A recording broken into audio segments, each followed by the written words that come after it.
Borders have always shaped our perception of nations, identities, and alliances.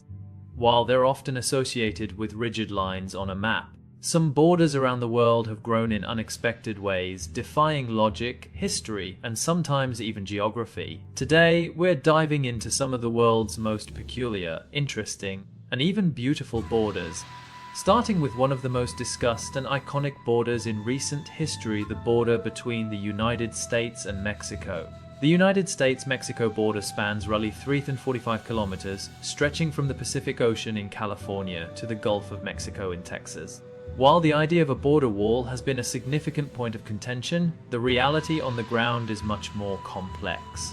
For much of its length, the border is marked by the Rio Grande, which flows for 1,954 miles and naturally forms part of the division between the two countries. But despite the river's presence, the boundary doesn't always follow the course of the river exactly, partly due to shifts in the river's path over time, which has created what's known as bends. These river bends have shifted and left both US and Mexican communities with land on the wrong side of the border, complicating land rights, citizenship, and access. This unique arrangement has left many with dual identities, straddling cultural and national lines in ways few other borders experience. One of the strangest results of these river shifts is the Camisole dispute.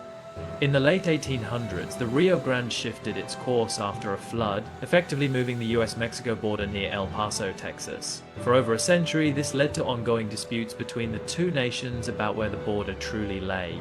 Finally, in 1964, a treaty led to the transfer of the Camisole area back to Mexico, though the United States maintained some rights over the land. This resolution stands as an example of peaceful border negotiation, but it also highlights the fluid and unpredictable nature of borders shaped by natural forces. Alongside legal resolutions, there are also uniquely human ways that the border influences life here. Many Mexican communities adjacent to the US border have family, work, and economic connections that span the divide. In border towns like Tijuana and San Diego, or El Paso and Ciudad Juárez, there's a constant flow of people, goods, and cultures crossing back and forth each day. This cross-border life has created a region known as La Frontera, a hybrid cultural zone where traditions, languages, and lifestyles mix in ways distinct from the rest of each country. It's a place where bilingualism is a necessity and where American stores sit alongside local Mexican vendors. But not all areas of the U.S. Mexico border enjoy this interconnected flow. In some places, miles of inhospitable desert stretch between border posts, leading many undocumented migrants to undertake dangerous journeys in search of a better life. These treacherous crossings have resulted in the establishment of humanitarian aid groups, such as those that place water stations throughout the desert. But such efforts have also sparked legal battles, raising questions about sovereignty, humanitarian duty, and the moral implications of strict border enforcement in harsh terrain.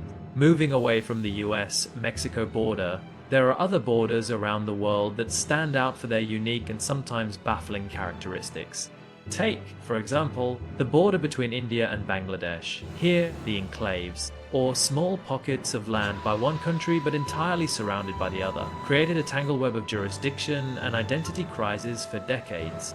Before 2015, there were 102 Bangladeshi enclaves in India and 71 Indian enclaves in Bangladesh. Some of these enclaves were double enclaves, or even triple enclaves, meaning that one country's territory was inside another, which was inside another still. Imagine a piece of Indian land within Bangladesh that itself contained Bangladeshi land. Such complexity left residents in a limbo of laws, unable to access resources from their home country. Finally, after years of negotiations, the two countries agreed to exchange land, granting residents citizenship in their respective nations. Moving over to the European continent, the border between Belgium and the Netherlands offers another peculiar arrangement. The village of Baarle is famously split between the two countries, with properties and even rooms divided between Belgian and Dutch ownership. If you visit Baarle, you'll find small markers on the ground showing where each country's territory begins and ends.